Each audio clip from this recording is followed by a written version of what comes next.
প্রভাতী গণিত ক্লাস 5 অনুশীলনী 1.3 আজকে আমরা 4 দাগের যে নিচের সমস্যাগুলো সমাধান করো সেই সেকশনটা নিয়ে আজকে আমরা আলোচনা করব। 1 নম্বর কোশ্চেনে বলেছে 7,79,72,393 এর সাথে কত যোগ করলে 8 অঙ্কের বৃহত্তম সংখ্যা হবে। ঠিক 7,79,72,393 এটাকে প্রথমে আমাদের কথাটাকে সংখ্যায় প্রকাশ করে নিলাম। ঠিক আছে, সংখ্যায় প্রকাশ করলে দেখো এমন হচ্ছে। সঙ্গে আমরা আরও লিখব 8 অঙ্কের বৃহত্তম সংখ্যা কত জানি, 8টা নয়, 1 2 3 4 5 6 7 8 হলো। এবার যেহেতু বলেছে যে এই সংখ্যাটার সাথে কত যোগ করলে আমরা এই বৃহত্তম সংখ্যাটা পাবো, সেই জন্য কি করছি, আমরা এই বৃহত্তম সংখ্যা থেকে যদি আমরা এটাকে বাদ দিয়ে দিই তাহলে আমরা জানতে পারবো যে এই সংখ্যাটার সঙ্গে কত যোগ করলে আমরা এই অঙ্ক সংখ্যাটাকে পাবো। ঠিক আছে বন্ধুরা, তাহলে এবার দেখো নর্মাল জাস্ট আমি এটাকে কি করেছি, বিয়োগ করেছি। 9 থেকে 3 বাদ দিলে 6, 9 9 মিলে গেলে 0, 9 থেকে 3 বাদ দিলে 6, 9 থেকে 2 বাদ দিলে 7, 9 থেকে 7 বাদ দিলে 2, 9 9 মিলে গেলে 0, 9 থেকে 7 বাদ দিলে 2, 9 থেকে 7 বাদ দিলে 2, এরকম করে আমরা এত বড় একটা সংখ্যা পেলাম। তার মানে এটাই হচ্ছে আমাদের সেই নির্ণীয় সংখ্যা, যেটা কি না এই সংখ্যাটার সঙ্গে যোগ করলে আমরা এই 9 অঙ্কের বৃহত্তম সংখ্যাটা পেতাম। ঠিক আছে বন্ধুরা, দেখে নেব 2 নম্বর প্রশ্নটির সমাধান। বলছে দুটি সংখ্যার অন্তরফল এত বড় একটা অ্যামাউন্টের সংখ্যা আছে, বলছে ছোট সংখ্যাটি এত হলে বড় সংখ্যাটা কত হবে। এবার এটা নির্ণয় মানে বড় সংখ্যা নির্ণয় করার জন্য একটা সূত্র হচ্ছে কি, বড় সংখ্যা ইকুয়াল টু ছোট সংখ্যা যোগ অন্তরফল। এখানে ছোট সংখ্যা কত বলে দেওয়া আছে, 4 1 7 8 3 যোগ অন্তরফলটা বলে দেওয়া আছে। এই দুটোকে যোগ করে আমরা কত পাচ্ছি, 5 6 0 7 8 6, এটাই হচ্ছে আমাদের মানে সেই বড় সংখ্যাটা, এটাই হচ্ছে আমাদের সঠিক উত্তর। ঠিক আছে বন্ধুরা, দেখে নেব 3 নম্বর প্রশ্নটির সমাধান। দুটি সংখ্যার সমষ্টি 9 4 3 7 8 এবং বৃহত্তম সংখ্যাটি এত মানে এত বড় একটা অ্যামাউন্টের সংখ্যা হলে বলেছে ক্ষুদ্রতম সংখ্যাটি কত হবে। ঠিক আছে বন্ধুরা, তো ক্ষুদ্রতম সংখ্যা আমাদের বার করতে দিয়েছে। ক্ষুদ্রতম সংখ্যা ইকুয়ালটা আমরা কত জানি, সমষ্টি বিয়োগ বৃহত্তম সংখ্যা। সমষ্টি কত বলে দেওয়া আছে, এই যে এই সংখ্যাটা বলে দেওয়া আছে সমষ্টি, তাই এখানে বসিয়ে দিলাম। বিয়োগ বৃহত্তম সংখ্যা, এটাও বলে দেওয়া আছে, বসিয়ে দিলাম। এবার এই সংখ্যাটার থেকে এই সংখ্যাটাকে বাদ দিলে আমরা কত পাচ্ছি, একক দশক শতক হাজার অযুত, তার মানে বলতে পারো 35,509। এই 35,509 হচ্ছে আমাদের উত্তর। ঠিক আছে বন্ধুরা, দেখে নেব 4 নম্বর কোশ্চেনটির সমাধান। দুটি সংখ্যার সমষ্টি 120 এবং সংখ্যা দুটির অন্তর 80 হলে সংখ্যা দুটি নির্ণয় করো। প্রথম সংখ্যা কত, প্রথম সংখ্যা বার করার জন্য একবার আমরা কি করছি, 120 সঙ্গে 80 যোগ করে তাকে 2 দিয়ে ভাগ করে দিচ্ছি, কত পেলাম 100। আর দ্বিতীয় সংখ্যা কি করছি, 120 থেকে আমরা 80 বাদ দিয়ে তাকে 2 দিয়ে ভাগ করে দিচ্ছি, কত পাচ্ছি 20। এটাই হচ্ছে আমাদের নির্ণীয় উত্তর। তোমাদের যদি কোনো রকম প্রশ্ন থাকে বা ডাউট থাকে তাহলে তোমরা অতি অবশ্যই আমাকে কমেন্টে জানাতে পারো। দেখে নেব 5 নম্বর প্রশ্নটির সমাধান। কি বলেছে, দুটি সংখ্যার সমষ্টি 245, বৃহত্তম সংখ্যাটি ক্ষুদ্রতম সংখ্যার 4 গুণ হলে সংখ্যাগুলি নির্ণয় করো। ধরে নিচ্ছি ক্ষুদ্রতম সংখ্যা ক, শর্তানুযায়ী ক যোগ 4 গুণ বলেছে, তাই কয়ের সঙ্গে 4 গুণ করে দিলাম, ইকুয়াল টু 245।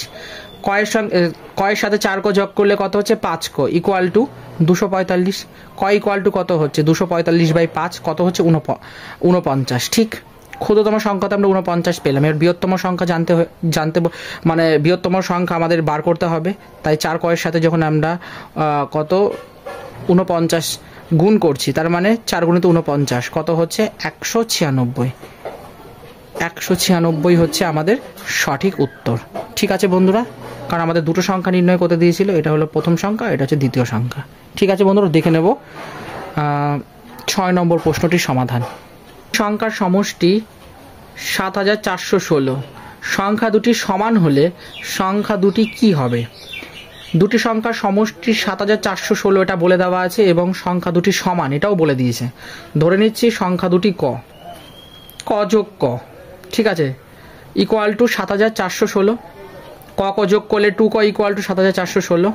ক ইকুয়াল টু কত হচ্ছে ৭৪১৬ ভাগ 2 ইকুয়াল টু কত পাচ্ছি ৩৭০৮। তাহলে সংখ্যা দুটি হলো ৩৭০৮, ৩৭০৮। কেন ৩৭০৮, ৩৭০৮ হলো যেহেতু বলে দিয়েছে সংখ্যা দুটো সমান, তার মানে একটা পেলে ওটার সেম আরেকটা হবে। ঠিক আছে বন্ধুরা, দেখে নেব 7 নম্বর কোশ্চেনটির সমাধান। এমন একটি সংখ্যা নির্ণয় করো যেটি ১৭৫৮ থেকে যত বড়, ২৪৩৬ থেকে তত ছোট। ধরে নিচ্ছি নির্ণীয় সংখ্যাটি ক, ঠিক আছে, শর্তানুযায়ী। এবার ১৭৫৮ থেকে সংখ্যাটা বড় হবে, আবার ২৪৩৬ থেকে সংখ্যাটা ছোট হবে। তাহলে এমন সংখ্যা সেটা হচ্ছে 2097, ঠিক আছে, যেটা ১৭৫৮ থেকে বড়, ঠিক আছে, 2097টা ১৭৫৮ থেকে বড় কিন্তু ২৪৩৬ থেকে ছোট। তাহলে ক ইকুয়াল টু কত 2097। এখন প্রশ্ন হচ্ছে দুম করে এখানে 2097 কি করে বসিয়ে দিলাম। এখানে তো অন্য কোনো সংখ্যাও হতে পারত। হ্যাঁ বন্ধুরা, এটা একদমই সত্য কথা, এখানে অন্য কোনো সংখ্যা হতে পারত। এখানে 2000 না হয়ে 92 হতে পারত, কিংবা তোমরা বলো 2000 হতে পারত, বা আরও অন্য কোনো সংখ্যা হতে পারত যেটা এর থেকে বড় আর এর থেকে ছোট হলেই হলো। ঠিক আছে, বইয়ের উত্তরের সাথে সামঞ্জস্য রেখে আমরা এই সংখ্যাটাকে নির্বাচন করেছি। ঠিক আছে বন্ধুরা, দেখে নেব 8 নম্বর কোশ্চেনটির সমাধান। বলছে তোমার দাদু তোমার বাবার থেকে 29 বছরের বড়, ঠিক আছে, তুমি তোমার বাবার থেকে 34 বছরের ছোট। তোমার বয়স 10 বছর হলে তোমাদের তিনজনের বয়সের সমষ্টি কত? ধরি আমার বাবার বয়স ক বছর। এখন প্রশ্ন হচ্ছে এখানে আমার কথাটা কেন ব্যবহার করলাম, যখনই প্রশ্নে তোমাদের বা তোমার দিয়ে কিছু বলবে তখন উত্তর লেখার সময় সেটা আমার হয়ে যায়। যদি তোমরা এরকম না লেখো তাহলে কিন্তু পরীক্ষায় বন্ধুরা মার্কস কাটা যাবে। ঠিক আছে, তাহলে আমার বাবার বয়স ইকুয়াল টু ক বছর ধরে নিলাম। আমার দাদুর বয়স হবে আমার বাবার বয়সের থেকে 29 বছর বেশি, তাই ক যোগ 29 বছর করলাম। আমার বয়স 10 বছর এবং আমি আমার বাবার থেকে 34 বছরের ছোট, তার মানে কি বাবার বয়স ক, তার থেকে 10 কম ইকুয়াল টু তো 34 হচ্ছে, তাই না? বা ক ইকুয়াল টু 34-এর সঙ্গে 10 যোগ করলে কত হচ্ছে 44 বছর। সুতরাং আমার বাবার বয়স 44 বছর। ঠিক আছে, সুতরাং আমার দাদুর বয়স হবে ক যোগ 29, 44-এর সঙ্গে যদি 29 যোগ করো তাহলে 73 বছর। ঠিক আছে বন্ধুরা, এখন আমাদের তিনজনের বয়সের সমষ্টি।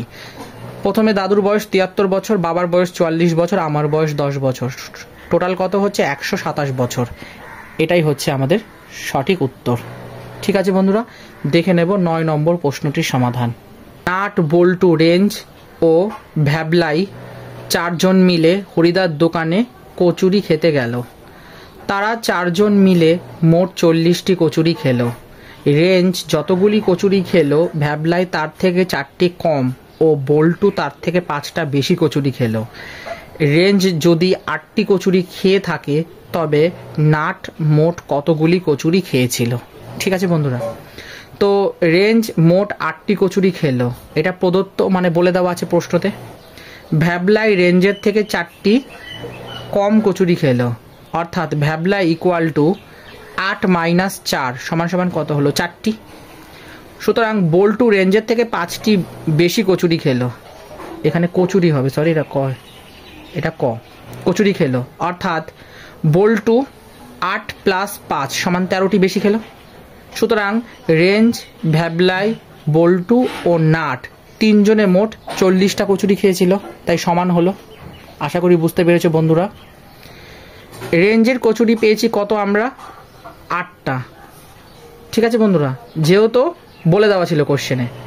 এবার ভ্যাবলাই আমরা বার করলাম কত 13টা, আর নাট কতটা খেয়েছে সেটা আমরা জানি না, তাই নাটই থাকবে ইকুয়াল টু 40। 13-র সাথে 8 যোগ করলে কত হচ্ছে 25। যোগ নাট ইকুয়াল টু কত হচ্ছে 40। নাট ইকুয়াল টু 40 থেকে 25 বাদ দিলে কত হয় 15। সুতরাং নাট 15টি, অর্থাৎ নাট 15টি কচুরি খেয়েছিল। ঠিক আছে বন্ধুরা, দেখে নেব 10 নম্বর প্রশ্নটির সমাধান। দুটি সংখ্যার যোগফল 126, একটি সংখ্যা অপরটির দ্বিগুণ হলে সংখ্যা দুটির অন্তর কত? ধরে নিচ্ছি সংখ্যা দুটি হলো ক, একটা ক আর একটা 2ক। ঠিক আছে, সংখ্যা দুটির যোগফল ইকুয়াল টু কত 126 বলে দেওয়া আছে। তাহলে সংখ্যা দুটো কি ক আর 2ক, তাদের যোগফল মানে যোগ হলো ইকুয়াল টু 126। 2 কয়ের সাথে মানে 2 কয়ের সাথে ক যোগ করলে কত হচ্ছে 3ক ইকুয়াল টু 126। ক ইকুয়াল টু কত হচ্ছে 100, এটা যেহেতু বাঁ দিকে গুণাকারে আছে তাই ডান দিকে গিয়ে ভাগাকার হয়ে গেল, তার মানে 126 ভাগ 3 ইকুয়াল টু কত হচ্ছে মানে সমান কত হচ্ছে 42। ঠিক, সুতরাং প্রথম সংখ্যা ইকুয়াল টু ক ইকুয়াল টু কত 42 এবং দ্বিতীয় সংখ্যা 2ক ইকুয়াল টু কত 48, মানে 42-এর সঙ্গে 2 গুণ করলে কত হয় 48। সুতরাং সংখ্যা দুটির অন্তর, তার মানে 48 থেকে সরি এটা 48 না, এটা 84, মানে 42-এর সঙ্গে যদি 2 গুণ করো তাহলে 84 হয়। তাহলে সংখ্যা দুটির অন্তর, তার মানে 84 থেকে 42 বাদ দিলে কত হচ্ছে 42। তাহলে এটাই হচ্ছে আমাদের সঠিক উত্তর। দেখে নেব 11 নম্বর প্রশ্নটির সমাধান। বলছে 117 থেকে 9 কতবার বিয়োগ করা যায়? 117কে যদি আমরা 9 দিয়ে ভাগ করি তাহলে কত পাচ্ছি 13 বার পাচ্ছি। কেন 13 বার হচ্ছে সেটার বিস্তারিত এক্সপ্লেনেশনটা দেখে নাও, ব্যাখ্যাটা। এখানে 117কে 9 দিয়ে ভাগ করলে 13 আসে, অর্থাৎ 13 বার 9 বিয়োগ করা যাবে 117 থেকে, কারণ 117 বিয়োগ 9-এর সঙ্গে 13 গুণ করলে কত হচ্ছে যত হচ্ছে, মানে 9-এর সঙ্গে 13 যদি গুণ করো দেখবে 117ই হবে। 117 বিয়োগ 117 তার মানে 0, তার মানে 117 থেকে 9 13 বার বিয়োগ করা যাবে। এটাই হলো সঠিক উত্তর। দেখে নেব 12 নম্বর প্রশ্নটির সমাধান। বলছে 6 অঙ্কের বৃহত্তম সংখ্যাটি 3 অঙ্কের বৃহত্তম সংখ্যার কত গুণ? আমরা জানি 6 অঙ্কের বৃহত্তম সংখ্যা মানে 6টা 9 লিখে দিলাম, এবং 3 অঙ্কের বৃহত্তম সংখ্যা 3টে 9। এবার 6 অঙ্কের বৃহত্তম সংখ্যা যেটা আছে সেটাকে যদি আমরা 3 অঙ্কের বৃহত্তম সংখ্যাতে ভাগ করে দিই তাহলে আমরা জেনে যাব কত গুণ। দেখো 1 2 3 4 5 6 বাই 1 2 3, এটাকে ভাগ করলে দেখবে 1001 হচ্ছে। এটাই হলো আমাদের সঠিক উত্তর। টোটাল 1001 গুণ হবে। বোঝা গেল বন্ধুরা? দেখে নেব 13 নম্বর কোশ্চেনটির সমাধান। অমিতের কাছে অজিতের দ্বিগুণ টাকা আছে, অজিতের কাছে অসিতের 3 গুণ টাকা আছে। অমিতের কাছে 72 টাকা থাকলে তাদের 3 জনের কাছে মোট কত টাকা আছে? ঠিক আছে বন্ধুরা, অমিতের কাছে 72 টাকা আছে, অর্থাৎ অমিত ইকুয়াল টু 72 টাকা। অমিতের কাছে অজিতের দ্বিগুণ টাকা আছে, অর্থাৎ অমিত ইকুয়াল টু 2 অজিত হবে। Ajit equal to Amit by 2, অমিতের কত পেয়েছি 72, তাই 72 বাই 2 মানে 2 ইকুয়াল টু কত 36 টাকা। আশা করি এইটুকুনি বুঝতে পেরেছ। পরের স্টেপ দেখো, অজিতের কাছে অমিতের 3 গুণ টাকা আছে, অর্থাৎ অজিত ইকুয়াল টু 3 গুণিত অমিত হবে। এটা ত না কিন্তু, এটা 3 বন্ধুরা, তোমরা একটু ভালো করে কিন্তু বুঝে শুনে কিন্তু অঙ্কটা টুকবে। এটা অনেকে ত ভাবতে পারে, এটা ত না, এটা কিন্তু এটা অ না, কিন্তু এটা কিন্তু 3 পাশে থাকার অর্থ হচ্ছে গুণাকারে রয়েছে। 3 গুণিত অসিত আছে। ঠিক আছে, অসিত ইকুয়াল টু কত হবে অজিত বাই 3। অজিতের ভ্যালু আমরা কত পেয়েছি 36, তাই 36 বাই 3 ইকুয়াল টু কত 3 বারং 36, তাই 12 টাকা। ঠিক আছে বন্ধুরা, এবার বলছে 3 জনের মোট টাকা, অজিত যোগ অমিত যোগ অজিত যোগ অসিত। অমিত পেয়েছি, অমিত তো 72 টাকা তো বলে দেওয়াই ছিল, অজিত বার করেছি 36 টাকা আর অসিত বার করলাম 12 টাকা, 3 থেকে যোগ করলে 120 টাকা। এটাই হচ্ছে আমাদের উত্তর। দেখে নেব 14 নম্বর কোশ্চেনটির সমাধান। কোনো সংখ্যাকে 5 দিয়ে ভাগ করলে ভাগশেষ রূপে কি কি পাওয়া সম্ভব? আমি একটা নোটস দিয়ে দিয়েছি তোমাদের বোঝার সুবিধার জন্য। কি বলছে, যে কোনো সংখ্যাকে যখন 5 দিয়ে ভাগ করা হয় তখন ভাগশেষ কখনো 5-এর চেয়ে বড় হতে পারে না। সুতরাং ভাগশেষ সব সময় 5-এর মধ্যে, অর্থাৎ 0 থেকে 4-এর মধ্যে থাকবে। এবার একটা উদাহরণ নিয়ে তোমাদেরকে জিনিসটা পরিষ্কার করে দিচ্ছি। দেখো, যেমন 10/5 সমান কত হচ্ছে 2 ভাগশেষ 0। আবার 6 দিয়ে 5কে ভাগ করলে কত হচ্ছে 1 ভাগশেষও 1। আবার 7 দিয়ে 5কে ভাগ করলে কত হচ্ছে ভাগফল 1 ভাগশেষ 2। আবার 8 দিয়ে 5কে ভাগ করলে কত হচ্ছে ভাগফল 1 ভাগশেষ 3। আবার 9 দিয়ে 5কে ভাগ করলে ভাগফল 1 আর ভাগশেষ কত হচ্ছে 4। সুতরাং 5 দিয়ে ভাগ করার পরে ভাগশেষ হতে পারে কি কি হতে পারে, সেগুলো হচ্ছে বন্ধুরা 0, 1, 2, 3 বা 4। এটাই হচ্ছে আমাদের সঠিক উত্তর।